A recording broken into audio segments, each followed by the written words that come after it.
You know, what really makes a story work? Sometimes the simplest examples are actually the best. Today, we're going to break down a classic story from Motu Patlu that, believe it or not, perfectly lays out the fundamentals of storytelling in the most fun way possible. So let's start with a question that's right at the heart of this whole thing. What if you could control anyone with the push of a button?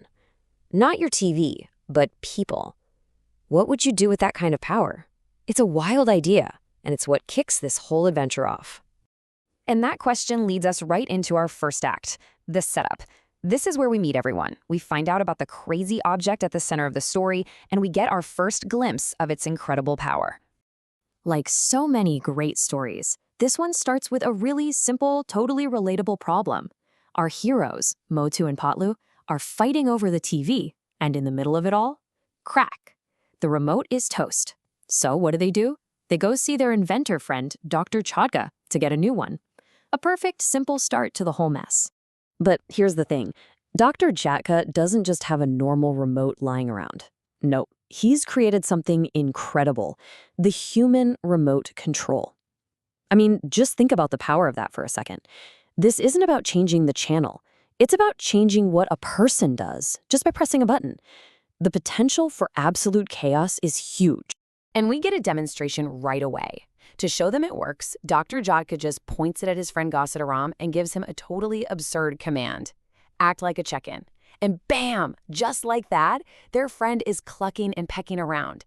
It's hilarious, for sure, but it's also super important for this story. It shows us exactly how this thing works and just how powerful it really is.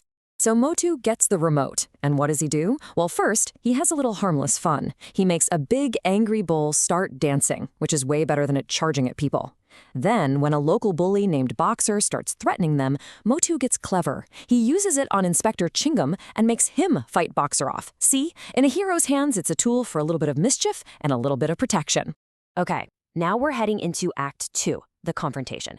Because, let's be real, whenever a power this big shows up, it's only a matter of time before someone with bad intentions sees it. And this is where things really start to heat up. And that someone is the local baddie, John the Don. He sees what the remote can do, and his motivation is summed up perfectly in this one line.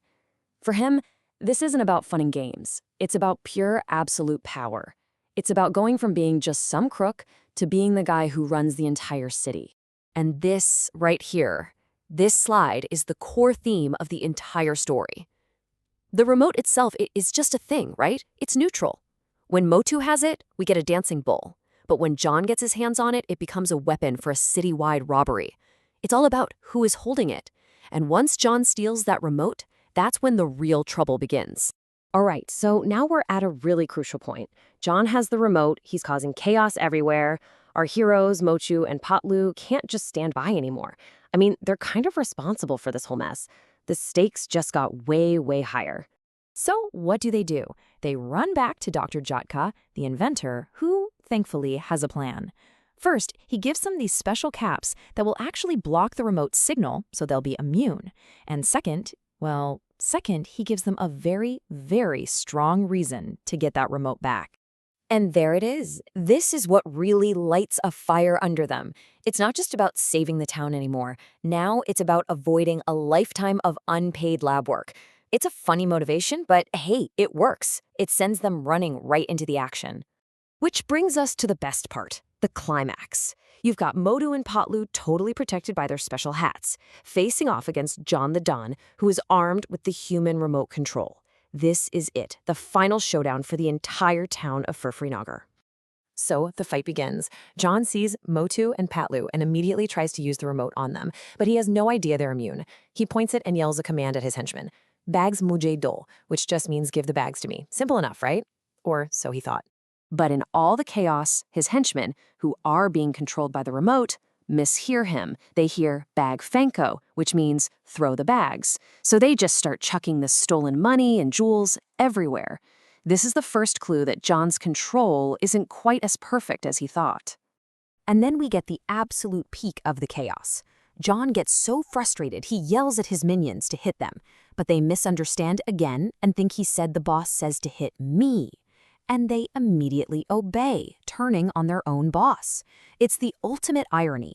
John is literally getting beaten up by his own power. So, with the villain basically taking himself out of the fight, we can finally move into our last act, the resolution. This is where everything calms down, the conflict gets solved, and the story ties everything up in a neat little bow. So, in the middle of getting pummeled by his own guys, John finally has this moment of clarity. He realizes the remote isn't working on Motu and Patlu at all. They're immune. And in that 1 second, he gets it. His power is gone, he's lost. And the wrap-up is super quick and clean. Inspector Chingum shows up right on time, John gets arrested, and as he's being taken away, he throws the remote down and calls it useless, which is pretty funny coming from the guy who wanted it so badly just a few minutes ago. The remote is safe, and everything goes back to normal.